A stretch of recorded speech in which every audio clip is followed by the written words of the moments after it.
Nouveau coup dur pour le Real Madrid. Erling Haaland envoie un énorme message d'avertissement à Florentino Pérez, le président du Real Madrid.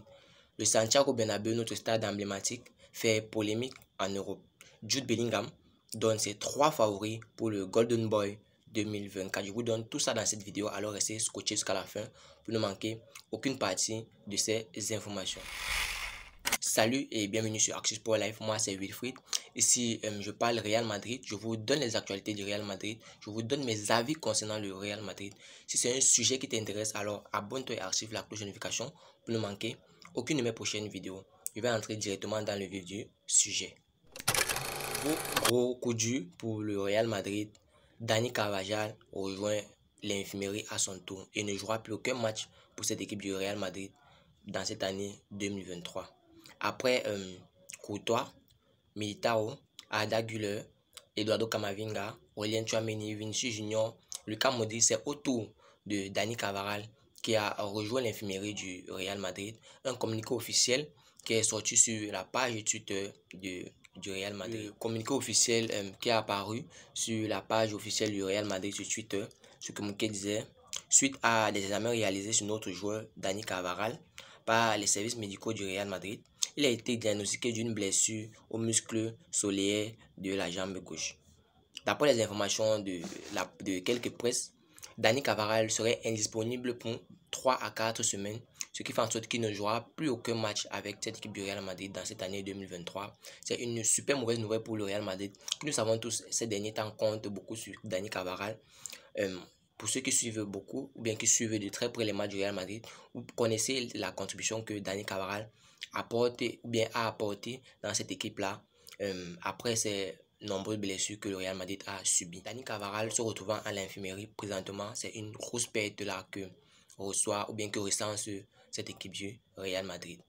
J'espère que ce ne sera pas plus long que cela, qui ne sera pas juste disponible que lors de cette année ou bien lors de ce décembre 2023, qu'il sera en pleine forme pour, ou bien il va revenir à son top niveau en janvier pour continuer, ou bien pour tenir main forte à cette équipe du Real Madrid. Tu sais, restez scotché pour plus d'informations concernant ce dossier-là. Maintenant, place au Santiago Bernabéu, notre stade emblématique du Real Madrid qui fait polémique en Europe. Nous savons tous que le Real Madrid a débuté la construction ou bien la rénovation du Santiago Bernabéu en 2019 suite aux occurrences du Covid notamment. La construction du stade a été ralentie et le Real Madrid a fait plusieurs prêts, notamment pour cette construction du stade. Le dernier prêt qui se remet à 360 millions d'euros que le Real Madrid a demandé pour terminer le stade. Le stade normalement qui doit être terminé en ce décembre et que l'inauguration du stade normalement était prévue ou bien est prévue pour le 23 décembre. En fait, aujourd'hui, le Santiago Bernabéu, notre stade qui est présentement en rénovation, fait polémique. Selon quelques cadres ou bien quelques membres du Real Madrid, le Santiago Bernabéu est tout ce qu'il y a de plus classe, mais un problème d'esthétique au niveau des sièges. Ces membres-là ont porté un accent sur la taille des sièges du stade du Bernabéu comparé à celui du Wanda Politano, le stade de l'Atlético Madrid. Selon les informations, les sièges du nouveau Bernabéu est de 15 cm plus petit que celui du Wanda Politano, le stade de l'Atlético Madrid. Et ce qui veut en quelque sorte dire que le confort dans notre nouveau Bernabéu est moins que celui du Wanda Metropolitano pour les supporters. Je pense que, à mon avis personnel, je pense que suite à cela, le Real Madrid va rapidement trouver une solution pour peut-être augmenter ou bien pourquoi pas augmenter la taille de ces sièges-là pour remédier à cela, parce que nous savons tous que le Real Madrid veut faire du Santiago Bernabéu le plus grand et le stade le plus confortable d'Europe, notamment pour accueillir les grandes compétitions comme notamment la Coupe du Monde, que j'ai dit ici hier que le Santiago Bernabéu est listé parmi les stades qui accueilleront la finale de la Coupe du Monde 2030. Donc du coup, je pense que de mon avis que le Real Madrid va rapidement trouver une solution pour remédier à ce problème-là au niveau des tailles des sièges ou autre chose qui peut survenir. Je vais maintenant passer à l'énorme avertissement qu'a envoyé Erling Haaland à Florentino Pérez, le président du Real Madrid, ou encore cet avertissement a été envoyé au Real Madrid. Nous savons tous que Erling Haaland fait partie de l'un des meilleurs pointeurs au monde actuellement, avec une valeur marchande qui va aussi dans ce même sens-là.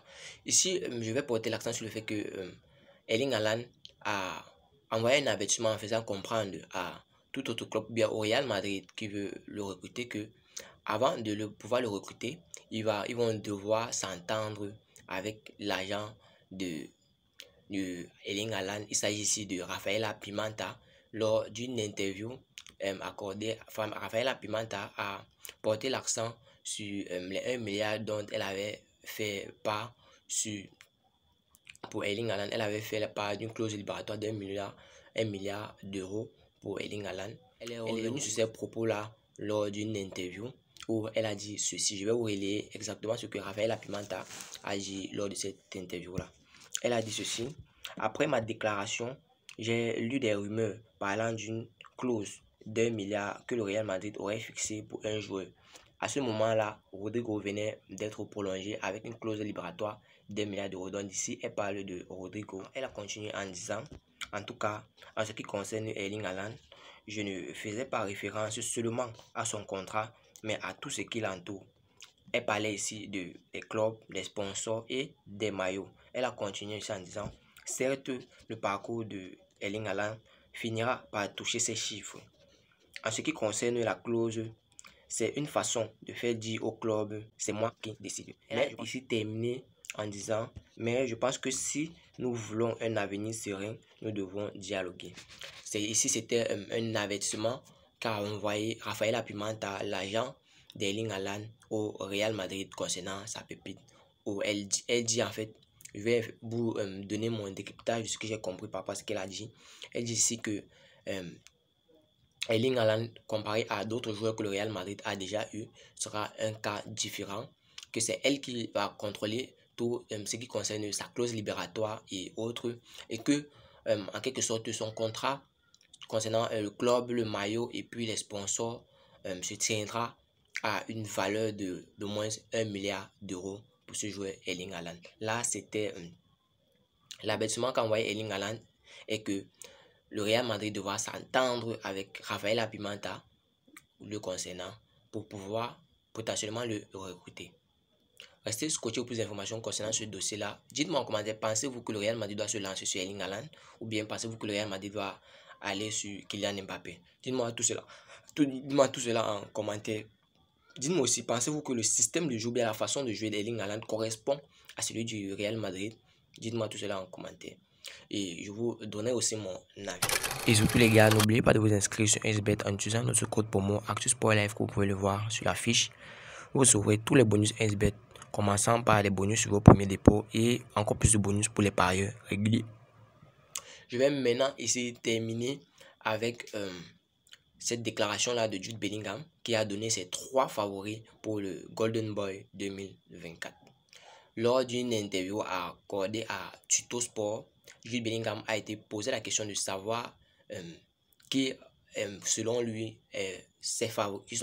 selon lui sont ses favoris pour remporter le Golden Boy 2024. Et voici ce que Jude Bellingham a répondu à Tuttosport concernant ce sujet-là. Jude Bellingham a dit ceci. Je cite 3 noms. Tout d'abord, Arda Güler, qui est maintenant remis de ses blessures, qui l'ont empêché de faire ses débuts avec le Real Madrid. C'est un phénomène, nous le voyons à l'entraînement et il nous enchante. Ici, il veut bien faire part de son avis concernant Arda Güler. Il dit ici qu'Arda Güler est un joueur époustouflant malgré le fait qu'on ne l'ait pas encore vu faire ses débuts au Real Madrid. Il pense que Arda Güler sera un super crack pour ce Real Madrid jusqu'à gagner le Golden Boy 2024. Je continue avec ce qu'il a dit.